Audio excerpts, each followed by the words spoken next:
Well, there's one other thing that I want to mention about this, though, and this is I have to get one of my own laws into this discussion. Okay, we've got 4 laws from Mr. Hansen. This is Meyer's law. Meyer's law of sonic saturation. It goes like this.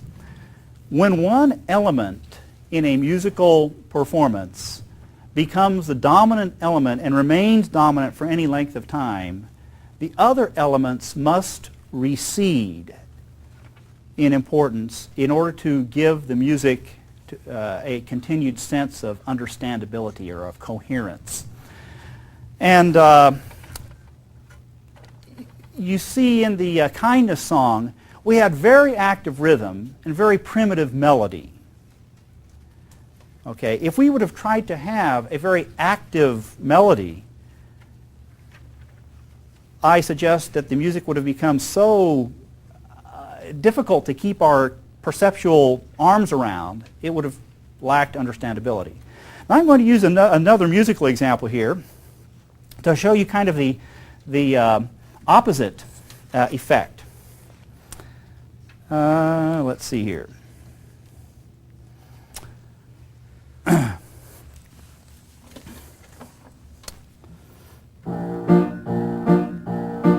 When I was a lad, I served a term as office boy to an attorney's firm. I cleaned the windows and I swept the floor, and I polished up the handle on the big front door. Yes, I polished up the handle on the big front door. I polished up that handle so carefully that now I am the ruler of the Queen's Navy. I polished up that handle so carefully that now I am the ruler of the Queen's Navy. As office boy I made such a mark that they gave me the post of a junior clerk. I served the writs with a smile so bland, and I copied all the letters in a big round hand. Yes, I copied all the letters in a big round hand. I copied all the letters in a hand so free that now I am the ruler of the Queen's Navy. I copied all the letters in a hand so free that now I am the ruler of the Queen's Navy. Gilbert and Sullivan, okay, from one of their light operas. Now, what was happening in this music? Well, the accompaniment was very, very mundane. Boom, chuck, boom, chuck, boom, chuck, boom, chuck, boom, chuck, okay? The melody was very active. Copied all the letters in a hand so free that now I am the ruler of the Queen's Navy. I copied all the letters in a hand so free that now I am the ruler of the Queen's Navy. Actually, the rhythm in the melody of that was not too much different than the drum rhythm in the Kindness song. Okay? Now, in this case, the complexity, or what was active, happened to be the melody and the words, okay, which were coming pretty fast in that song. And the accompaniment was just boom, chuck, boom, chuck. In other words, it's sort of an application of Meyer's law backwards. All right? Kind of, we could say crummy accompaniment, but we didn't mind. Okay? Because the melody took up the slack and the music made a pleasing whole for us. Well, let's move on to another little example of some Christian music. This is a song that was done 3 years ago in a major Christian college campus organization regional meeting attended by about 2,500 college students. My daughter was then on campus and a member of this group at the time and did attend this particular conference.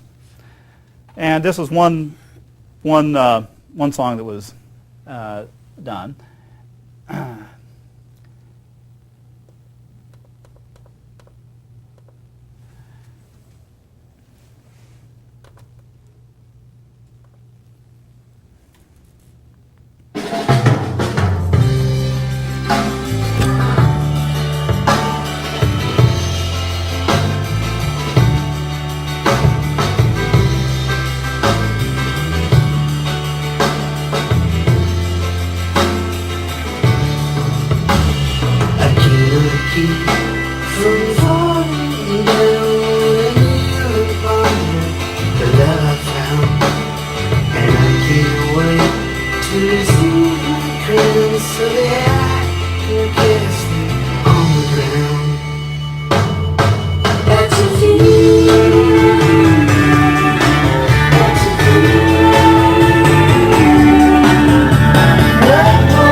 well, Betsy had earplugs when she went to this thing. She said that they had the front of the stage with a whole big bank of speakers, and there was a little curtain on a rail dropped in front, and as the music came out, these curtains would flutter in the sound pressure. And what were the words, by the way? I mean, what were they singing about? Did anybody catch any words? I mean, there were some words there. Now I listened to this song several times when I first became aware of it, and I really, after listening to it about 5 times, I could maybe pick out a few words. Now I looked at the CD, little booklet, and what they're saying is this: I cannot keep from falling down when I kneel and ponder the love I've found. I can't wait to receive my crowns so that I can cast them on the ground at your feet, at your feet. The words, or this situation that these words are about, comes from Revelation chapter 4, verses 10 and 11. And that's the only time when casting down crowns is mentioned in the Bible. And it says, the 24 elders fall down before him that sat on the throne, and worship him that liveth forever and ever, and cast their crowns before the throne, saying, Thou art worthy, O Lord, to receive glory and honor and power, for thou hast created all things, and for thy pleasure they are and were created. Anyway, that's the scripture. My suggestion to you would be that really the words in this thing are just so much scat. Okay, scat is a term like, in jazz, you have somebody going, Scooby-Dooby-Doo and all this other stuff. They're nonsense syllables that just are kind of rhythmic fillers.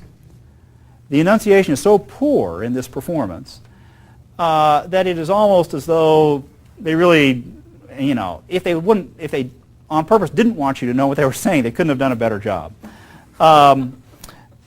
But really, it was just so much scat. Okay, this music is simply for the effect. This is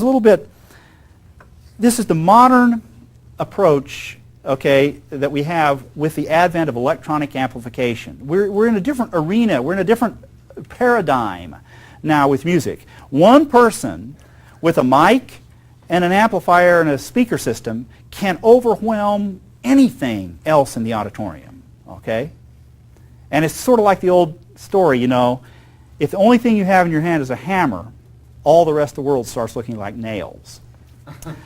This is have speakers, have amp, will blow people's minds away. Okay. Now, but that does create a something we ought to think about. When the volume, if you're having congregational singing, let's say, and the volume, whatever it might be that's accompanying, is too soft, is very soft, people are afraid to sing out. Okay, that's true. Okay, because they'll be heard too clearly, and if they don't have a real good voice, or if they they just don't want to expose their own voice when the sound that's supporting their singing is too low. When the volume is moderate, congregational singing is encouraged. Okay, people can sing out comfortably, yet they can blend, and they actually have something to add to the sound that's already there.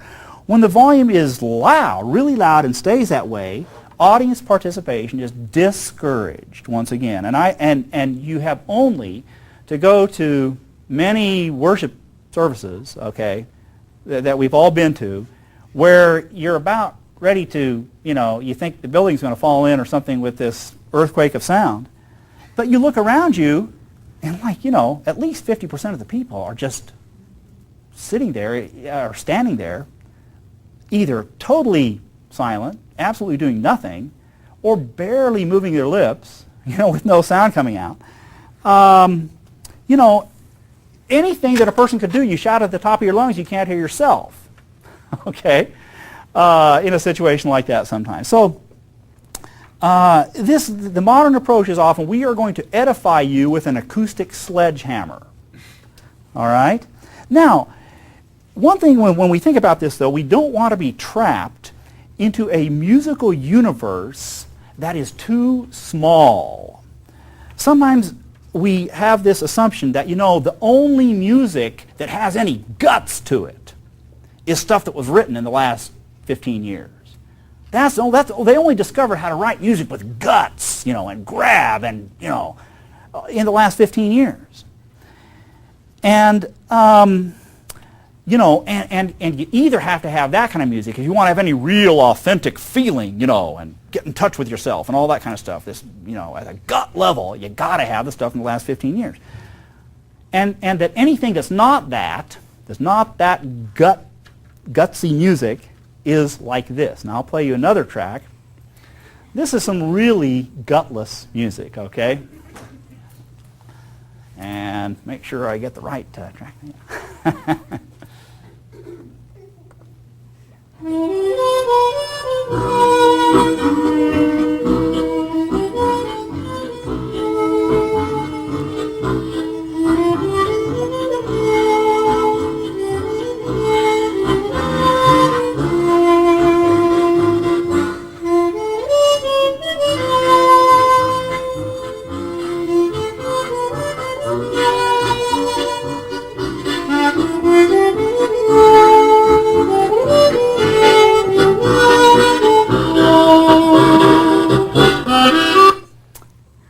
Now, probably some of us are sitting there thinking, oh, turn that off. I'm going to go crazy if that stuff keeps going. Oh, okay. How could anybody ever listen to that? Oh, you know, it just, I mean, that stuff wouldn't even make it on Lawrence Welk, right? I mean, it's just, talk about, oh, you know, I mean, you know, there were actually living, breathing people that actually listened to that. I mean, it's just, it's really quite a contrast to what we have today. And I must admit, in listening to it myself, I have almost somewhat of that same attitude, like, oh man, you know, you get all edgy and frustrated just because the music is so vanilla. And, you know, it's a harmonica band, okay, it's an old track, it was recently re-released. But, you know, we often think, though, that, you know, and that's your choices in life. The harmonica band or the stuff we heard right before the harmonica band. And who wants the harmonica band, right?